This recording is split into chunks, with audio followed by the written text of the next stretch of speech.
There is a temptation in our hot take culture for everyone to have an opinion about everything. I know this battle well. I daily resist the temptation to tweet an ill-informed opinion on things of which I have absolutely no knowledge.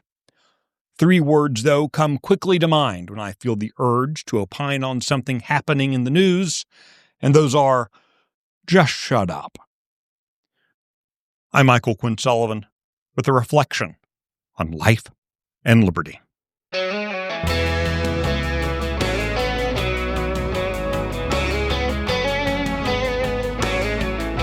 We all know the adage that it's better to remain silent and thought a fool than to speak and remove all doubt.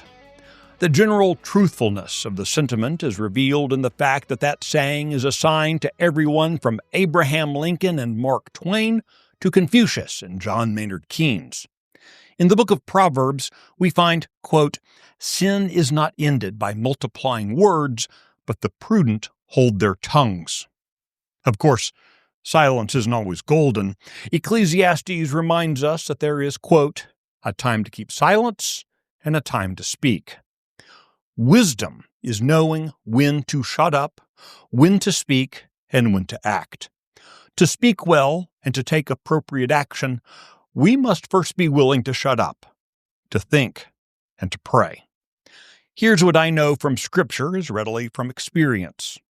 We live in a fallen world. If given the opportunity and left to our own devices, all of us can be the very worst versions of ourselves, especially in our speech. When that happens, we need friends who will tell us to just shut up. I probably don't need to remind you of this, but there are bad ideas and repugnant thoughts.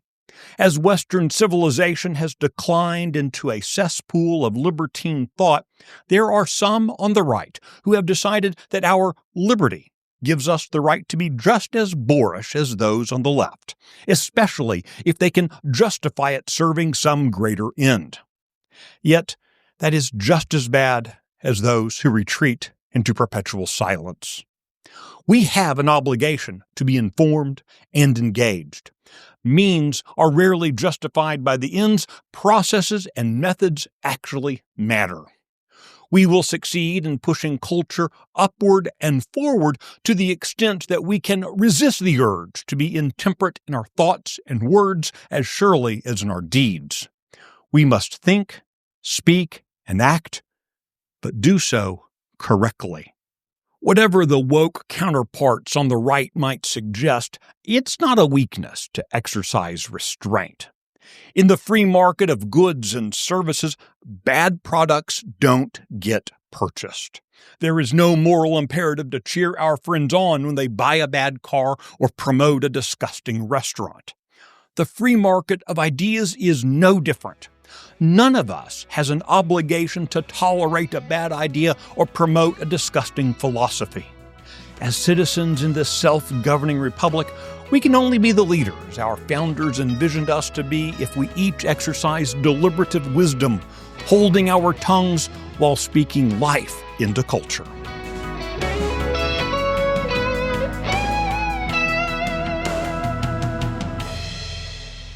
The Reflections Podcast is presented by Texas Scorecard. If you like today's message, be sure to rate it, leave a review, and encourage your friends to listen. Today's edition was produced by Nick Shepard. I'm Michael Quinn Sullivan. Thanks for listening.